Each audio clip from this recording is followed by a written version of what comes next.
Welcome back, or welcome if you're just joining us. This is the France 24 debate. We're looking at which way the Catholic Church is going to go now that Pope Benedict has announced he's stepping down. With us to talk about it, Jean Duchesne, advisor to the Archbishop of Paris, German journalist Ulrike KOLTERMANN, from the Nigerian capital, John ALECHENU, chief correspondent at Punch newspapers. Now, we were talking before the break about the issue of who will be the successor, and it also hinges on where the Catholic Church is going. And you were saying, Jean Duchesne, during the break, how those who vote are not the general betting public, obviously, but the people. Who are these cardinals today? What's their makeup today? So the cardinals are generally the archbishop of the major cities in the world.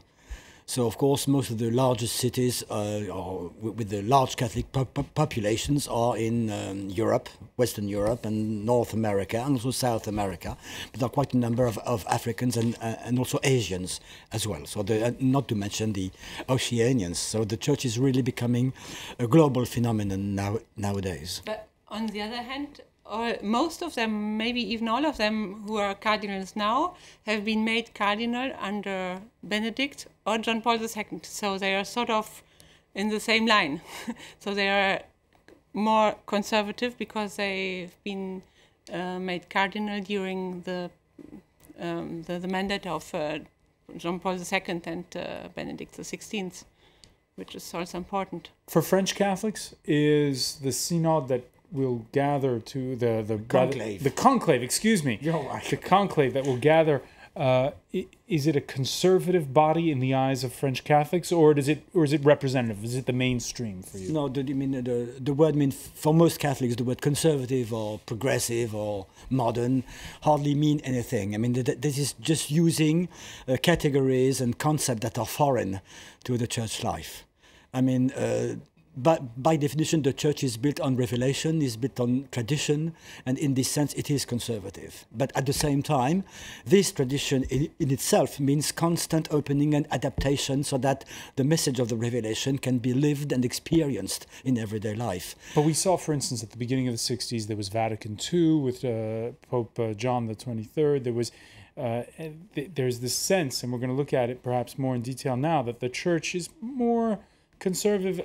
Ulrike was mentioning how the congregations in Africa are conservative and don't want to see the kind of changes we've seen, for instance, in the Anglican Church. I think that the Church has not become more progressive or more conservative. It is simply that the people in Western Europe and North America have become more and more secularized. While, on the other hand, Catholics and believers, generally speaking, because the same thing with in the Anglican Communion, are said to be conservatives. In fact, you could also say that they've remained more faithful. I think the age will be decisive now, because we had one pope who remained pope until the very end. He was very sick, and so there was a lot of pressure what's going to happen, and it was his message also that he was carrying his cross, and he was like Jesus, and he kept on, which was a strong message. But on the other hand, it paralyzed the Church, and now Benedict XVI stepped back, but that also means that the next one, if he is a very old pope and if he becomes sick, and there will be pressure again that maybe to follow the example of Benedict XVI, and no one has an interest of having old and sick popes every 2 years. So maybe there is some common ground that they will choose a younger pope. Now, during his papacy, Pope Benedict built bridges with rival faiths, like on a recent trip to Lebanon, where he met with Greek Orthodox leaders. His reign didn't start so well, Benedict angering Muslims worldwide by quoting a Byzantine emperor, this in a 2006 lecture at the University of Regensburg in Germany.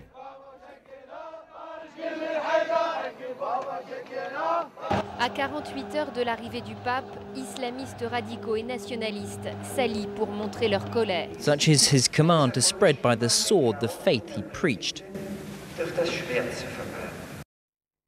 All right, the Pope saying there, show me just what Muhammad brought that was new, and there you will find things only evil and inhuman, such as his command to spread the sword by the faith he preached.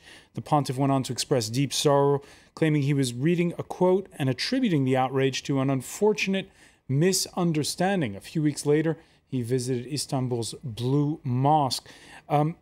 It certainly seemed, when you look back at that incident in 2006, that there was at least a public relations problem if his message was misunderstood. No, I think that there was a deliberate distortion on the part of people who wanted to wreak havoc. I mean, it is always very easy to take a quotation and then to ignore that it was a quotation and to say that this was the Pope's words. There was obviously bad faith at the very origin of this. The fact is that a lot of people, on the basis of this distorted information, caught fire. But then a lot of Muslim clerics in the world, acknowledged that the fact that the Pope had not meant at all to discredit or to criticize the Prophet. Well, I do agree that there was a PR problem because Ratzinger, in the beginning, he was not a very... he wasn't used to have a huge audience, and he couldn't play with it as his predecessor did. So obviously he was probably also surprised by what happened after he was quoting the old text. But then he adapted. I mean, and he even opened a Twitter account. So there was a big development in his PR strategy. Yeah, he recently opened one. John ALECHENU in Nigeria, where unfortunately we've seen intercommunal violence between the faiths that's been deadly in the past couple of years.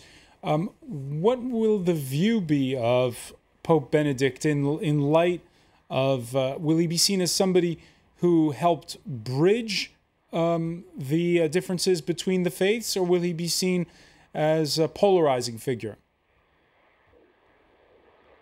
Well, it's hard to say, because a lot of these conflicts that unfortunately has been seen as religious. A lot of it is economic. Of course, that's not to say there are no religious aspects into it. When Boko Haram is attacking churches, with the church bombing, Christmas Day bombing previous year, and several others. These are targeted at people to bring people together, bringing the different faiths to fight. Well, the Catholic Church, from the few people I've spoken to, they see unlike what's happening in the Anglican Church when issues of gay marriage and all of those things are becoming an issue. The Catholic Church here is hoping and also praying that the Catholic Church does not toe that same line, because like one of the speakers noted earlier, the Catholics here, like most Christians, are deeply conservative. And John, let me ask you on that.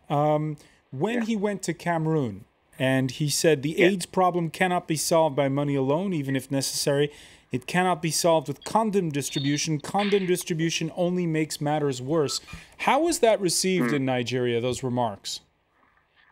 Oh, it was very well received, because the issue of contraceptives and all of that amongst Catholics is still held. I mean, you see how people giving birth to multiple children without having recourse to modern techniques of birth control. It's still a very, very serious issue among deeply conservative Catholics here. So it's he as much as he tried to hold on to the values that the Catholic Church had held over the years, he resonates with a lot of the Catholics I spoke with. All right. My mom is one. So he resonates with Catholics in Nigeria. Let's go to the world's largest Catholic country that has the world's largest Catholic population, Brazil now, and join France 24 correspondent Tim Vickery. Tim, I suppose, first of all, before I get you to react to what we were just talking about, Ulrike KOLTERMANN was mentioning in part one how the timing of the news coming the first day of Carnival in Germany caught many off guard. I suspect it's even worse where you are. Certainly is, yes. It's caught almost everyone off guard. Brazil is in the throng of Carnival at the moment, although minds are beginning to concentrate in the world's biggest Catholic country on the fact that there'll be a new pope. Now, regarding what we just heard from John ALECHENU in Abuja about how, well, Nigeria's Catholics, they don't want to see same-sex marriage. They don't want to see some of these changes that we've seen in other faiths here in Western Europe. How about in Brazil? What's the view in Brazil? Well, it's perhaps a vulgar expression to use in these terms, but it's clear that a one-size-fits-all approach is very difficult for Catholicism on a global scale. The social conservatism of the last two popes may have played well in perhaps Nigeria, certainly in Eastern Europe, but it hasn't played well in Brazil. We're talking in the context of a steep decline in Catholic fortunes here. And the last census showed that the number of people identifying themselves as Catholics, this was 3 years ago, that was 64%. That's 10% down on a decade earlier. And nearly half of those are not practicing. Now, the perception is that in these years of social conservatism, the Catholic Church hasn't paid enough attention to the poor. And the evangelical churches have taken full advantage. They're the rising force now, with some 22% of the population who do regularly go to church. So they're the rising force, and the Catholic Church is in decline. Catholic Church in decline. Stay with us, Tim, because I want to ask you another question about this. But Jean Duchesne, your reaction? Well, it's clear that the church is in decline. I mean, simply Brazil, the standard of living in Brazil, as far as I know, are improving. So quite logically, and we know this, it is a very well-known fact of sociologists, it is that when people live a little better, they tend to become bourgeois, as we say in France.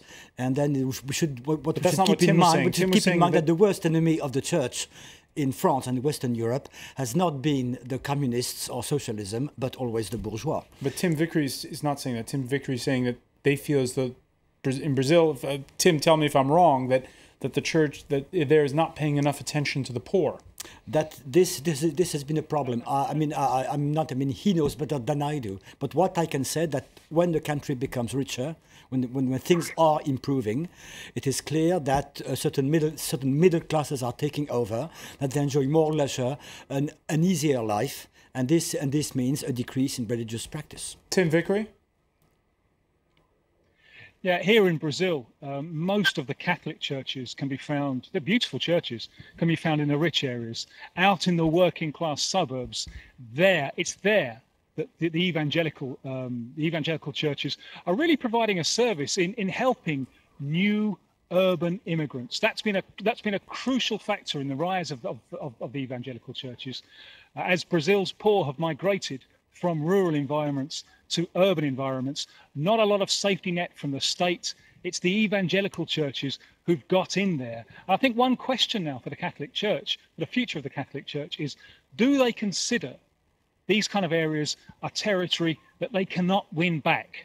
Do they attach more priority to conquering new followers in Africa or in China, in the Far East, for example? But Catholicism here in Brazil, it's always been a case perhaps more of quantity than quality. Over centuries, people have tended to mix and match their religions here in Brazil. They've mixed them in with African beliefs or with spiritualism. The French thinker Allan Kardec has a huge following over here as well. So perhaps that means that Catholicism in Brazil was always a little bit vulnerable. And I think the key question now is, where does the Catholic Church see its priority areas for global expansion?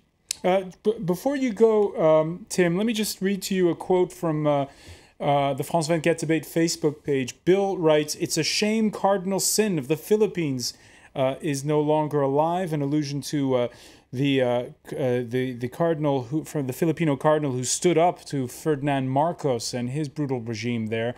And in Latin America, where in the past we've heard so much about liberation theology, is there still this schism in the church between the higher ups and the lower downs inside the Catholic Church?